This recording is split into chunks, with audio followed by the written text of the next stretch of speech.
See him a beast when he hear that sound like. Yeah, beat on the beat when he hear that sound like. Woo. Yeah, bitch and the champ only need one round like. Yeah, me, I'm a G bring heat in the sound like. All right, everybody, Jake Noecker here and making his professional debut, long-awaited professional debut. Let me tell you, this kid's got some freaking hype behind his name. The one, the only, Riley Palmer. Riley, my man, CFFC 118 coming up 2 weeks away. How you feeling, dude? Pro debut right there. Feeling great, man. Yeah, I'm with the new team, but I'm training with a bunch of killers in the gym every day. Just getting better and better every day. I'm ready to go, man. Yeah, dude. And you just mentioned before we started, I already knew you trained up here, but you said you were at Team Taino, Daniel Gracie, John Marquez MMA, some of the best gyms in the city, and now you're down at AT&T in Florida. What happened there? Why the switch up? So it kind of goes back to like when I was in high school. I came down here to train when I was just a wrestler because of a connection I had with one of the coaches. And then once I got into fighting, they mentioned that they might be able to get me down here. And yeah, so I came down. I fell in love with it. Get a lot of attention from the coaches. They've been helping me out. Like I honestly love the situation. Yeah, I love my old team as well. I think they have an understanding as well, though, that I did what was best for me. But it's awesome, man. Like I'm just getting better and better. I mean, anybody I've talked to up here, whether it be Petrosky or Eddie or Sabatini, whoever, they got nothing but great things to say about you. So I'm sure everybody's mutually within an understanding there. But, you know, going from training from names like that up here, tell me this, I know, but for the people watching, why don't you just name drop some of your new teammates and coaches? New teammates, Pedro Muniz, Tony Gravely,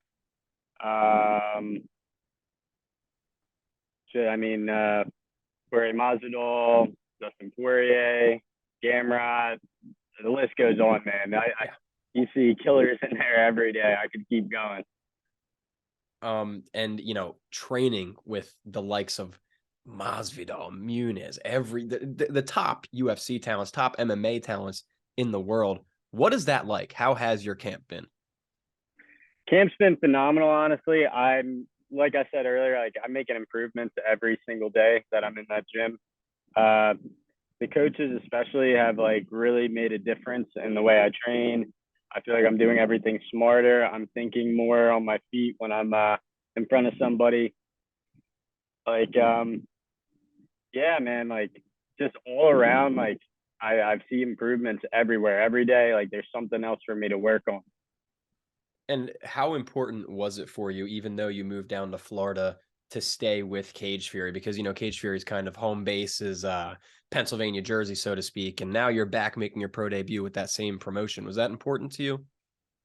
Yeah, they were always very good to me, you know. So like I'm a very loyal person. They treated me very well as an amateur, so it only felt right to go back to them and, you know, make my pro debut. And it's a top level, I say regional. They're not really regional. They're just a big MMA promotion. Everywhere. And it goes down, dude. April 1st, you're coming back up here, 2300 Arena, Cage Fury 118. You're going up against Donzel Marshall. How do you feel about him as an opponent? Honestly, I've like watched some film on him. I feel like I'm better in almost every aspect. I got to watch out for a few things. He has tendencies. I'm not taking anything away from him. But again, like we said before, I've been training with killers day in and day out. I think I'll be more than prepared for whatever he has to offer. It's one of the first times I'm not really nervous before a fight. I know I'm getting better and better, man. And for the new fan, or excuse me, the Cage Fury fans that haven't seen you before, that are going to be seeing you for the first time in the big stage as a professional, what style do you bring to the table and what can we expect to see from you? So I came from a wrestling base. I wrestled my entire life since like second grade up. So obviously I have my wrestling, but the big improvements I made is my striking while I've been here. Also just mixing everything up with my wrestling. Like I think you'll see a little bit of everything. I think everybody's going to be really happy with what they see. I'm really excited to put on a show for you guys.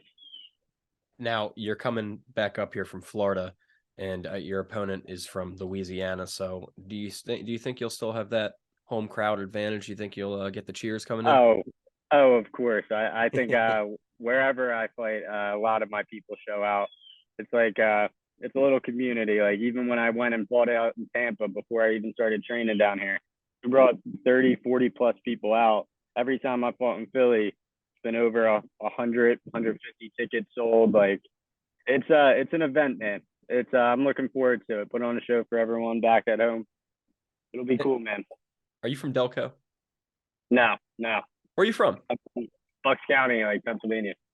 See, that's tough because Bucks County kind of has a similar Delco accent. So, but Yeah, it's I get that a lot. what I'm saying is your roots are still with you because I can hear it in your voice. I'm Mhm. in Pottstown right now, so I'm close to you. Okay, okay. I'm familiar with that. Yeah. I got to ask you. You're on the big show now, man. You got a prediction for this fight? Prediction. I think I'm gonna probably strike with them a little bit, but I think ultimately I'm gonna secure a takedown, and I think I sub him. I think I get him out of there early. Love it, dude. And after you get that win, that early submission, what's next? Are you chasing that Cage Fury belt? Of course, man. That's always the goal. I'm trying to make that next step up. Hopefully win this fight. Can't look past this fight, but the goal is to keep going on a streak, get that title, and then hopefully get signed by a bigger organization. And I mean, the title fight for bantamweight division is on the same card as you. Vilson's going up against Ashik Ajim. You see yourself fighting either of those two someday, and how do you think that would go down? I think if they're still there, yeah, I think 100%. I'll be ready to go. I'm not going anywhere. Well, you might be going somewhere because you just mentioned the bigger promotions. And I know that might not be this year, but that's certainly soon. You're only 24 years old, I believe. Plenty of time ahead of you in your career. So when that day does come, how do you envision the path to get to, whether it be UFC, Bellator, PFL, the big leagues we'll call it? How do you envision that path to get there going? I think honestly, I just got to stay on track, keep my head down, keep working. When the time comes, it's going to come. I think if I keep winning, putting on a show, be exciting for the crowd, have a little bit of personality, I think it's just bound to happen. I think you can't really plan for those things. You got to focus on what you can control. And what I can control is what happens in that cage. Are you on Twitter? I am, as of recently. I'm more of an Instagram guy. Sure. I've been told I got to make a Twitter, so I've been getting into it. But I don't know. I think you know Marcel Dorf, Big Marcel 24. He breaks all the fights. I feel like I've seen clips of him before. I think he broke your fight, and I've never seen a Cage Fury fight broken with as much hype as that tweet got. If I remember to after this interview, I'll try to find that tweet and send it to you. But I'm pretty sure he had like Riley Palmer making his professional debut at Cage Fury 118, blah, blah, blah. And it got like hundreds and hundreds of favorites and retweets. And I've never seen that from a Cage Fury fighter. Awesome. So you got the hype, brother. Yeah, definitely, man. That's cool. You got to send me that. Yeah, I'll go look for it after this. And you know, if everything goes well, everything stays healthy, what does the rest of your 2023 look like? I'll hopefully try and fight another at least 2 to 3 times this year, as long as there's no injuries. You know, I want to be active. I don't want to be sitting around. I think honestly, the more time you give me to prepare, the better I'm going to be. So that's going to be worse for any of my competition. And along with being a fighter, are you a fan of the sport as well? Do you like UFC and all that? Of course. I got the fights on inside right now. All right. Well, we're wrapping up soon. I'm watching on my phone, so we'll be able to go watch. But let me ask you real quick, Usman or Leon? I've been talking about this all day with a few of my coaches. I think what makes it so interesting is that Leon won that. I think he debatably won that first round in the first their last fight. Oh yeah. Right? Like he put on a show, but then Usman was able to like almost smother him with like the wrestling and the clinch work for another 3 rounds. Like I think if I had to put money on it, I'm going Usman. But you can't count out Leon Edwards, man. Like if he comes out hot and has that gas tank to hold off Usman, it'll make a very interesting contest, man. And then co-main event, I'm actually wearing the Rafael Fiziev shirt. Who takes that one? Gaethje or my boy? I love that fight too, man. I want to say Fiziev, but again, Gaethje's a dog, man. He can take a punch. He can brawl with the best of them. Like it's going to be a very interesting fight. I think Ruiz definitely comes out with it, or Rafael Fiziev comes out with it. Hope so, man. Big fan of his. And then lastly, UFC 287, right near you guys in Miami, Mr. Masvidal. He's back taking on Gilbert Burns. I mean, a huge underdog. I think it's disrespectful as hell. It is disrespectful. That's how I felt, man. So you think Jorge's got a real shot in this one, right? I think he definitely has a real shot. We got some of the best wrestlers in the world, in the country down here, man. Like, and he's working day in and day out in that gym, man. And I think it's disrespectful, like you said, to count him out, man. He spent 50 minutes or I don't more than that in the octagon with Colby Covington and Kamaru Usman, who are the best wrestlers in the sport. So I think he'll be okay against Gilbert Burns. Yeah. So do I. You still do got to watch out for his jiu-jitsu, though. Burns, different level jiu-jitsu, but if he can stay off the ground, keep the fight where he wants it, I think he can come out with the dub there. Yeah, I can't wait for that card, man. That one's on my birthday, so I'm having myself a little party that night. And Riley, my last question for you before we get out of here, man. Aside from being Riley Palmer, the cage fighter, the Cage Fury debuting, professional, tell me a little bit about Riley Palmer, the person, man. When you're not inside the cage and training, what are some hobbies and interests you have during your free time?